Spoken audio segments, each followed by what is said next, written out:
suci menurut Santo Lukas.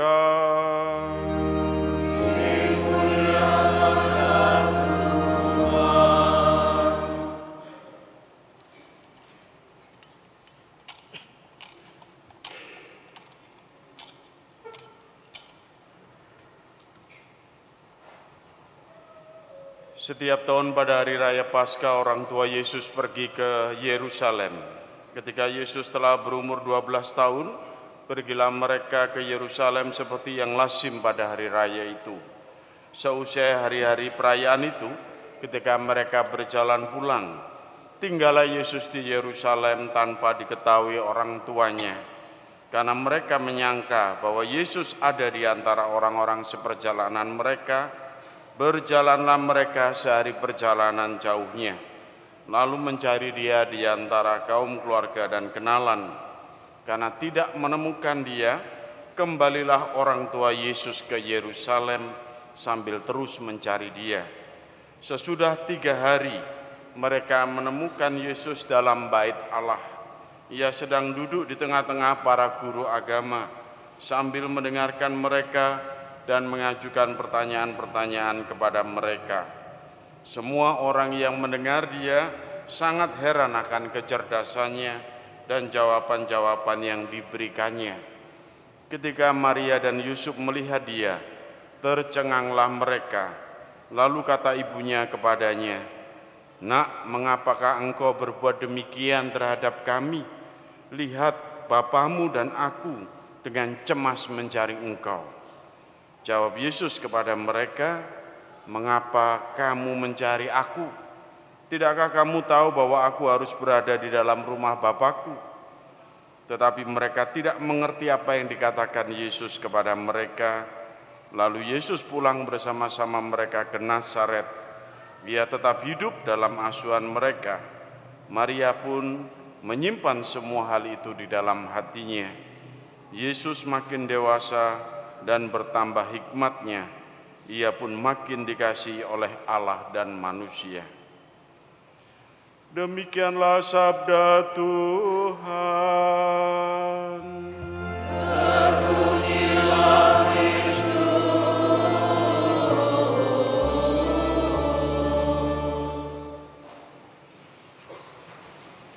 Ibu Bapak, saudara-saudariku yang terkasih, saya bacakan surat Gembala tahun Jubileum 2025 bagi umat Katolik Keuskupan Surabaya. Hendaknya dibacakan di semua gereja dan kapel di wilayah Keuskupan Surabaya pada misa tanggal 28 dan 29 Desember 2024. Umat beriman yang terkasih dalam Kristus, Bapak Suci Paus Fransiskus pada tanggal 9 Mei 2024 pukul setengah 6 sore waktu setempat di Basilika Santo Petrus Vatikan mengumumkan bahwa tahun 2025 merupakan tahun jubileum yang dimulai tanggal 24 Desember 2024 sampai tanggal 6 Januari 2026. Dijelaskan bahwa tahun jubileum adalah tahun suci rahmat dan ziarah khusus dalam gereja Katolik. Tahun jubileum biasanya diadakan setiap 25 tahun sekali, tetapi Paus bisa mengadakan jubileum luar biasa seperti pernah terjadi pada tahun 2013, tahun iman, dan tahun 2016 yang bertema tahun kerahiman Allah. Menurut catatan sejarah, tahun khusus ini pertama kali diselenggarakan pada tahun 1470 ketika Paus Paulus yang kedua, yang terakhir diselenggarakan pada tahun 2000 oleh Paus Yohanes Paulus yang kedua. Pada waktu itu, di tahun 1994, Keuskupan Surabaya yang dipimpin oleh Monsinyur Yohanes Hadiwikarto pada bulan Desember membuka secara resmi tempat ziarah Bunda Maria di Pohsarang, Kediri. Bapak Paus Fransiskus terkait jubileum mengeluarkan bula dengan tema Spes non confundit, harapan yang tidak mengecewakan. Bapak Suci mengajak kita agar kita mencari tanda-tanda harapan di sekitar kita, serta berjuang terus mengupayakan perdamaian dan keadilan. Dalam bula itu Paus Fransiskus menulis, jika kita sungguh-sungguh ingin mempersiapkan jalan menuju perdamaian di dunia kita, marilah kita berkomitmen untuk memperbaiki akar penyebab ketidakadilan, melunasi utang-hutang yang tidak adil dan tidak dapat dibayar, serta memberi makan mereka yang lapar. Bila kita melihat kehidupan di sekitar kita, keluarga, lingkungan, pekerjaan, lingkungan dalam arti komunitas gereja atau di paroki, bahkan bangsa negara kita yang mungkin sedang tidak baik-baik saja, maka dibutuhkan harapan. Harapan akan memberikan semangat untuk berusaha memperbaiki situasi agar menjadi semakin lebih baik. Maka harapan itu tidak mengecewakan. Bahkan dikatakan oleh Bapak Suci bahwa tahun 2025 akan menjadi tahun harapan bagi dunia yang menderita karena dampak perang dan krisis iklim. Karena sebenarnya tahun Jubileum adalah tahun suci, tahun Yesus Kristus yang membawa kehidupan dan kasih karunia bagi umat manusia. Jubile dari kata Yobel, yang nama yang diberikan untuk tahun tertentu, waktu untuk membangun kembali hubungan baik dengan Tuhan dan dengan sesama manusia, serta menjaga lingkungan hidup agar tetap nyaman sebagai hunian manusia. Dengan berpartisipasi dalam tahun suci Jubileum, seseorang diberikan indulgensi penuh dari gereja.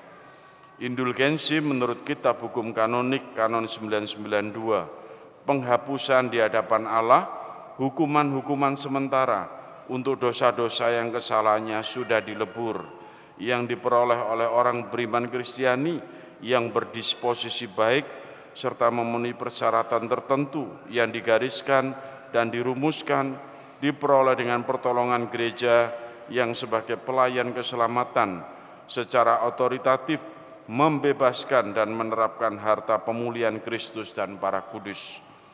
Agar seseorang mampu memperoleh indulgensi, haruslah ia sudah dibaptis, tidak terkena ekskomunikasi, dalam keadaan rahmat sekurang-kurangnya pada akhir perbuatan-perbuatan yang diperintahkan. Sedangkan indulgensi penuh mencakup semua dosa, baik dosa berat maupun dosa ringan, yang telah dilakukan penerima hingga saat itu, jika orang tersebut sungguh-sungguh bertobat, membenci dosa-dosanya, dan memenuhi semua persyaratan indulgensi. Bapak Paus pada tahun Jubileum menandainya dengan membuka pintu suci, yaitu salah satu pintu masuk yang biasanya tertutup yang mengarahkan ke basilika-basilika utama di Roma. Bapak Suci mengawali tahun Jubileum ini dengan membuka pintu suci Basilika Santo Petrus di Vatikan. Pada tahun Jubileum ini, umat Katolik melakukan berbagai kegiatan, di antaranya bersiarah ke tempat-tempat suci seperti Basilika Santo Petrus, Basilika Santo Yohanes Lateran, Basilika Santo Paulus, dan Basilika Santa Maria Maggiore. Bagi umat Katolik di Keuskupan Surabaya yang tidak sempat ke tempat siarah-siarah di atas, bisa menerima indulgensi dengan bersiarah atau mengunjungi Gereja Katedral Hati Kudus Yesus Surabaya, Gereja Kelahiran Santa Perawan Maria Surabaya, tempat ziarah Bunda Maria di Pos Sarang Kediri, tempat ziarah Gua Maria Sendang Harjo Wireskat Blora, tempat ziarah Sendang Rejo Blitar, dan tempat ziarah Gua Maria Fatimah Klepu Ponorogo. Pada tahun Jubileum ini kita diajak untuk memohon pengampunan Tuhan dan kepada sesama, membaharui komitmen dalam iman Katolik, melakukan refleksi, mengunjungi sakramen pengakuan dosa, menerima komuni kudus, dan berdoa untuk intensi Bapa Suci. Terkait kunjungan kepada sakramen pengakuan dosa, saya mengajak kepada para romo kepala paroki untuk menentukan hari di mana umat bisa menerima sakramen pengakuan dosa di paroki masing-masing. Pada intinya, umat bisa dengan mudah menerima sakramen pertobatan sewaktu-waktu mereka membutuhkan atau menentukan hari tertentu yang disepakati. Tempat-tempat yang sudah ditentukan untuk ziarah hendaklah dipersiapkan dengan baik. Barangkali ada orang-orang yang bertugas dan menjadi guide bisa menunjukkan tempat-tempat yang biasa dipakai untuk berdoa. Kehadiran seorang romo pada tempat ziarah pada hari tertentu selama tahun Jubileum untuk memberikan sakramen rekonsiliasi sangatlah baik dalam membangun sikap tobat. Bapa Suci sering mengajak kita untuk memperhatikan dan memelihara lingkungan hidup. Secara konkret dalam rangka memelihara lingkungan hidup, saya mengajak setiap keluarga yang mempunyai kebun, sebaiknya setiap keluarga menanam 2 pohon. Sedangkan lahan kosong di halaman rumah bisa ditanami pohon palma atau tanaman-tanaman yang bisa memberikan manfaat bagi kesehatan. Masalah lingkungan hidup ini salah satunya disebabkan karena miskinnya literasi masyarakat kita. Mereka tidak tahu bahwa tindakannya itu bisa merusak lingkungan hidup, misalnya membuang limbah sembarangan. Juga dikarenakan sikap serakah untuk menguasai sumber daya alam atau sering diberi istilah privatisasi sumber daya alam demi kepentingan pribadi. Maka di tahun khusus, tahun suci ini menjadi kesempatan untuk berefleksi, bertobat demi keadilan dan kesejahteraan bersama. Akhirnya bersama Tritunggal Maha Kudus dan Bunda Maria Sang Penolong, kita diberi anugerah agar mampu menjalani tahun jubileum ini dengan baik, dengan niat yang sungguh dan tulus untuk melaksanakan kehendak-Nya. Surabaya, Desember 2024, salam dan doa saya, Romo Yosep Eko Budi Susilo, Administrator Diosesan Keuskupan Surabaya. Demikian Ibu Bapak, Saudara-saudari mengenai surat Gembala tahun Jubileum 2025 yang akan kita jalani selama 1 tahun penuh. Saya hanya memberi renungan singkat di tahun keluarga untuk pesta keluarga kudus ini bagi kita semua. Pertama-tama kita diajak merefleksikan tentang keluarga kita masing-masing. Keluarga merupakan lembaga tertinggi dalam kehidupan ini, yang merawat kehidupan ini dan menghidupkan manusia menjadi manusia. Maka Tuhan itu sungguh menjaga keluarga yang digawangi oleh pasangan suami istri, pria dan wanita yang dipersatukan oleh Allah, itu tidak boleh diceraikan oleh manusia. Itu artinya apa? Bapak Ibu, dalam keluarga Anda semua ini ada 3 hal yang utama, gitu ya. Bukan bapak, ibu, dan anak, bukan. Tapi Bapak, Ibu, dan Tuhan. Ya. Karena Tuhanlah yang menyatukan kalian berdua menjadi satu sebagai pasangan.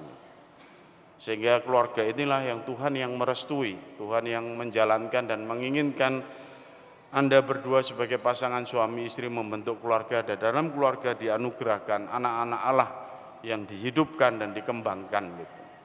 Maka lembaga keluarga ini mengalahkan, pendidikannya itu mengalahkan asrama, pendidikannya itu mengalahkan pendidikan guru-guru, pendidikannya itu mengalahkan pendidikan yang lain. Pendidikan di keluarga itu menjadi pendidikan yang khusus dan jujur, dan kita berkembang di dalamnya. Nah, Bapak, saudara-saudari yang terkasih, bahwa Anda diberi pasangan itu bukan pasangan yang hebat. Ya, seringkali orang kecewa dengan pasangannya masing-masing, itu karena tantangan milenial kita itu karena egoisme. Ya. Padahal itu pilihan-pilihannya sendiri. Tapi orang bisa benci dengan pasangannya, ini yang aneh gitu. Orang merasakan bahwa pasangannya tidak sesuai dengan harapannya, gitu ya. Dan padahal Tuhan itu memberikan pasangan kepada Anda masing-masing itu bukan pasangan yang sempurna seperti malaikat atau pasangan yang sempurna seperti Superman atau Wonder Woman gitu, yang memenuhi semua keinginan Anda. Enggak. Tuhan tidak memberi pasangan yang sempurna kepada Anda. Karena Anda juga tidak sempurna di hadapan pasangan Anda juga. Tuhan memberi pasangan yang cocok, yang bisa harusnya melengkapi satu sama lain sebagai pasangan suami istri dan menumbuhkan kehidupan keluarga dalam hidup Anda itu. Itu yang pertama, kita harus melihat bahwa misteri panggilan Tuhan kepada Anda semua dalam keluarga Katolik adalah panggilan kekudusan. Yang berikutnya kita bisa melihat dalam panggilan keluarga ini sebagai pasangan suami istri terus diperjuangkan dengan baik ya. Bagaimana kita memperjuangkannya dengan sungguh-sungguh. Banyak orang mengatakan, ya Romo, pasangan saya ini, kami keluarga kami ini, kami sudah retak gitu. Retak ini kan seperti cangkir itu, retak itu. Nah kalau retak terus apa ya, dibuang? Ya cari lem G menurut saya. Limen itu. Oh jangan terus dibuang. Ya. Ya upayakan, memang tidak ada pasangan keluarga yang ideal itu kan tidak ada. Semuanya punya plus minusnya masing-masing. Tapi kalau itu diperjuangkan sungguh-sungguh, ya utuh meskipun ya retak tapi utuh, tetap utuh, itu sangat berguna dan sangat membantu kehidupan anak-anak kita. Ada banyak pasangan broken home, kalau dirunut ternyata dicari-cari mengapa? Karena tidak punya gambaran ideal mengenai keluarga. Karena papa mamanya bercerai, papa mamanya itu retak, papa mamanya pisah dan sebagainya. Bagaimana mereka anak-anak kita itu memperjuangkan keluarga kalau tidak punya teladan yang jelas? Yaitu bagaimana ya kesetiaan bapak ibu suami istri itu diperjuangkan sungguh-sungguh itu. Ya seringkali saya bilang kepada bapak ibu ya, bapak ibu tolong kalian itu bisa berpura-pura sedikit kepada anak-anak. Kalau kemudian ada perkelahian antar suami istri seperti Star Wars gitu ya. Kalau di depan anak-anak enggak kok, papa mama ini enggak berkelahi, hanya selisih sedikit aja. Hanya selisih sedikit. Bukan perang, bukan, hanya selisih perbedaan pendapat aja kok nyo, gitu aja. Ya, dan jangan kemudian minggat-minggatan dan sebagainya. Ya ini, tolong itu menjadi sebuah hal yang penting karena kita menanamkan sesuatu yang akan mereka hidupi. Teladan untuk kesetiaan, teladan untuk keutuhan, kesatuan itu melihatnya pada papa mama mereka. Dan itu yang kita tanamkan terus menerus kepada anak-anak kita. Mungkin ya rasanya berat Romo, ngadepi pasanganku iki njengkelno setengah mati. Ya apa nek pasangane tanggamu Bu, ngono misalnya. Ya enggak, pasangan kita tuh kadang-kadang bisa menjadi seperti iblis dalam rumah gitu ya. Yang terus mau mengancam hidup kita, bisa jadi. Atau menjadi malaikat juga gitu. Tapi mari itu kita perjuangkan sama-sama pasangan kita ini sebagai sebuah kesatuan yang utuh bersama Tuhan gitu. Ya, gambarannya adalah bahwa dalam keluarga kita diajak untuk terus menanamkan kebaikan. Makanya kadang-kadang sesuatu yang berat itu anggaplah terus memperjuangkannya bersama Kristus dan memikul salib Kristus itu. Dan saya melihat banyak keluarga yang begitu rupa diperjuangkan meskipun berat gitu. Itulah yang menjadi kesaksian utama keluarga-keluarga Katolik di zaman ini. Kalau tempat-tempat lain, kalau keyakinan-keyakinan lain ya, perkara beda rasa aja bisa cerai, perkara beda minat aja bisa cerai, perkara pergi kemana saja bisa cerai. Bagi Anda hal-hal seperti itu sepele. Bagi Anda yang utama adalah terus memperjuangkan kerukunan dan kesatuan. Bapak Ibu, saudara-saudari yang terkasih, kita belajar dari Injil hari ini. Dalam keluarga Anda itu ada dua generasi ya. Generasi orang tua dan generasi anak-anak. Itu mesti ono gap-gapnya. Saya percaya dan yakin gak terpahami satu sama lain gitu. Di zaman Yesus juga begitu. Bagaimana Yusuf dan Maria ini juga begitu. Ya. Ternyata anaknya tidak mengerti bahwa dia habis perayaan harus pulang, ngilang gitu ya.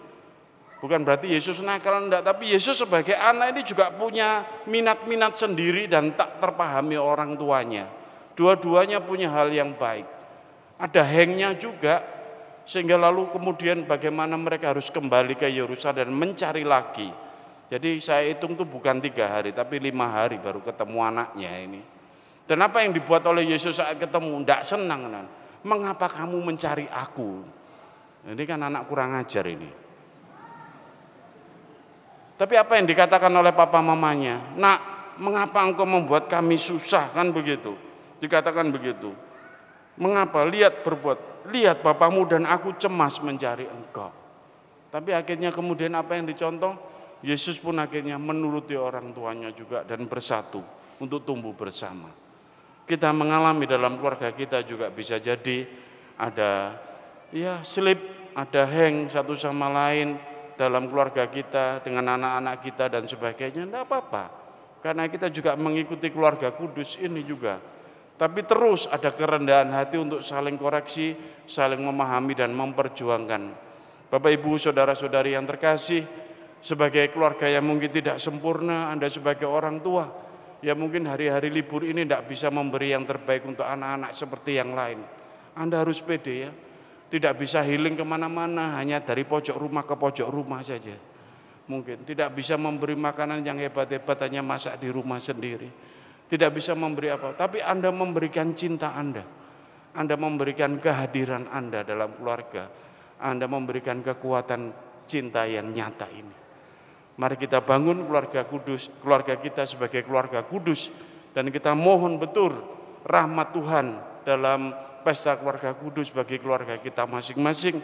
Semoga kita semakin rukun, semakin damai, semakin saling mengampuni satu sama lain, dan menerima pasangan kita dan anak-anak kita, orang tua kita dengan keterbatasannya masing-masing dalam kekuatan rahmat Tuhan, sehingga kita semua dalam keluarga diberkati dan diselamatkan. Berkat Tuhan menyertai kita semua.